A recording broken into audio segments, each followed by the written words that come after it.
আসসালামু আলাইকুম এভরিওয়ান, কেমন আছেন সবাই? আশা করছি সবাই অনেক ভালো আছেন। আজকে দেশীয় স্টাইলে আয়ের মাছের রেসিপি শেয়ার করব আপনাদের সাথে।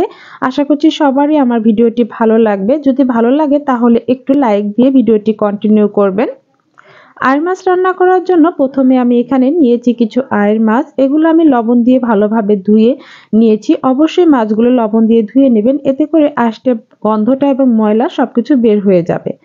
এখন এর মধ্যে দিয়ে দিয়েছি সামান্য পরিমাণে হলুদ গুঁড়া, সামান্য পরিমাণে মরিচ গুঁড়া আর দিয়ে দিলাম একটু লবণ। এগুলো দিয়ে হাত দিয়ে ভালো করে মাখিয়ে আমি ম্যারিনেট করে রেখে দেব মাছগুলো।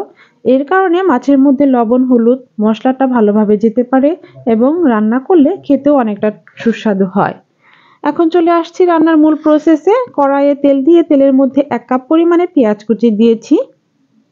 ভালো করে খুন্তি দিয়ে আমি নেড়ে চেড়ে পেঁয়াজগুলো আমি লাল লাল করে ভেজে নেব।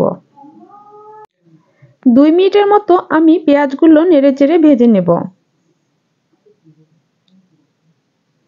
দেখুন পেঁয়াজের কালারটা অনেকটাই চেঞ্জ হয়ে এসেছে। এখন এর মধ্যে আমি দিয়ে দিব বাটা মশলা। 1.5 চামচ পরিমাণ আদা ও রসুনের পেস্ট দিয়ে দিলাম। এখানে আমি আদা ও রসুনটা একসাথে ব্লেন্ড করেছি দেখে 1.5 চামচ পরিমাণে দিয়ে দিলাম। আদা ও রসুন বাটা দিয়ে আমি ভালোভাবে পেঁয়াজটা নেড়েচেড়ে কষিয়ে নিচ্ছি, যাতে করে আদা ও রসুনের কাঁচা গন্ধটা দূর হয়ে যায়। সামান্য একটু পানি দিয়ে দিলাম যাতে করে পেঁয়াজটা না লেগে যেতে পারে। এখন এর মধ্যে দিয়ে দিব একে একে সব গুঁড়া মশলা। দিয়ে দিলাম 1 চামচ হলুদ গুঁড়া, দিয়ে দিব 2 চামচ পরিমাণে মরিচ গুঁড়া, 1 চামচ পরিমাণ ধনিয়া গুঁড়া, হাফ চামচ পরিমাণ ভাজা জিরের গুঁড়া আর দিয়ে দিলাম 1/4 চামচ গরম মশলা গুঁড়া। এখানে আপনারা ঝালটা আপনাদের পছন্দ মতো বাড়িয়ে বা কমিয়ে নিতে পারেন। এখন সবগুলো মশলা দিয়ে ভালোভাবে আমি কষিয়ে নেব। 2 মিনিটের মতো কষানো হয়ে গেছে। এখন এর মধ্যে দিয়ে দিলাম একটা টমেটো কুচি করে। আপনারা এখানে টমেটো পেস্টটাও ব্যবহার করতে পারেন। স্বাদ মতো লবণ। এখন এই মশলার সাথে টমেটোটা ভালোভাবে কষিয়ে নিচ্ছি। সামান্য একটু নেড়েচেড়ে আমি ঢাকনা দিয়ে 2 মিনিটের জন্য ঢেকে দেব। এতে করে এই টমেটোটাও ভালোভাবে সিদ্ধ হতে পারে এবং মশলাটাও ভালোভাবে কষানো হয়ে যেতে পারে। ঢাকনা দিয়ে ঢেকে দিয়েছিলাম 2 মিনিটের জন্য। এখন ঢাকনাটা খুলে আবার একটু নেড়েচেড়ে দিলাম।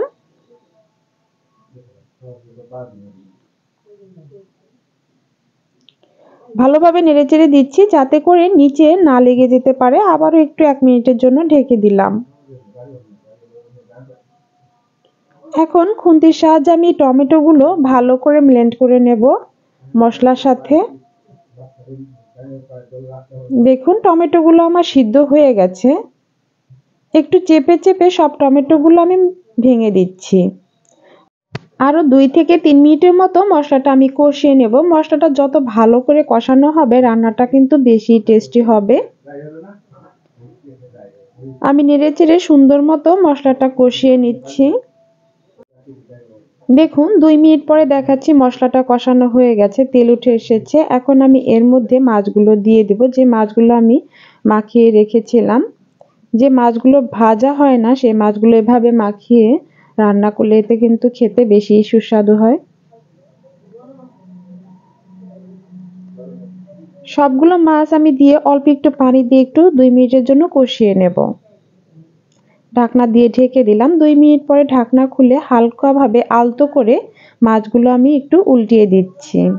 খুব সাবধানের সাথে মাছগুলো উল্টাতে হবে। এই মাছগুলো খুবই নরম হয়। হালকা করে না উল্টালে এই মাছগুলো ভেঙে যাওয়ার সম্ভাবনা আছে।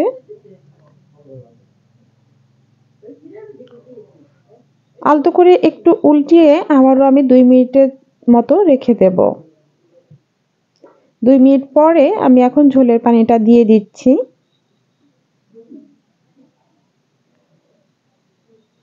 পরিমাণ মতো ঝোলের পানি দিতে হবে যাতে করে এই রান্নাটা কমপ্লিট হয়ে গ্রেভিটাও একটু থাকতে পারে, এজন্য আমি দিয়ে দিলাম। আর এখন হাই হিটে আমি 5 মিনিটের জন্য রান্নাটা করব। 5 মিনিট আমি রান্নাটা করছি। এখন দিয়ে দিলাম কিছু কাঁচামরিচ। আরও 5 মিনিটের মতো আমি রান্না করে নেব। এখন খুন্তি দিয়ে না নেড়ে এভাবে একটু কড়াইটা ধরে নেড়ে দিলাম যাতে করে মাছগুলো ভেঙে না যায়। এর উপরে দিয়ে দিলাম কিছু ধনিয়া পাতা কুচি। আমি একটু গ্রেভি রাখবো, আরো 2 মিনিট রান্না করলে রান্নাটা আমার কমপ্লিট হয়ে যাবে। এজন্য আমি মিডিয়াম হিটে আরো 2 থেকে 3 মিনিটের মতো রান্নাটি করে নিচ্ছি। আমার রান্নাটা কিন্তু হয়ে এসেছে প্রায়। আর একটু লবণ লাগবে, এজন্য লবণটা আমি দিয়ে দিলাম। 2 থেকে 3 মিনিটের মতো রান্না করলেই রান্নাটা কমপ্লিট হয়ে যাবে। আমার রান্নাটা প্রায় হয়ে এসেছে। দেখুন আমার রান্নাটা কমপ্লিট। একটু পরেই আমি সার্ভ করে নেব। দেখুন তৈরি হয়ে গেল আমার দেশীয় স্টাইলে আয়ের মাছের ভুনা। একদম সহজভাবে দেখানোর জন্য চেষ্টা করেছি। রেসিপিটি যদি আপনাদের ভালো লাগে তাহলে অবশ্যই একটু লাইক কমেন্ট শেয়ার করে দেবেন। আর আমার চ্যানেলটি সাবস্ক্রাইব করে বেল আইকনে ক্লিক করে অবশ্যই পাশে থাকবেন। সবাই ভালো থাকবেন, সুস্থ থাকবেন। আজকে এই পর্যন্তই। আল্লাহ হাফিজ।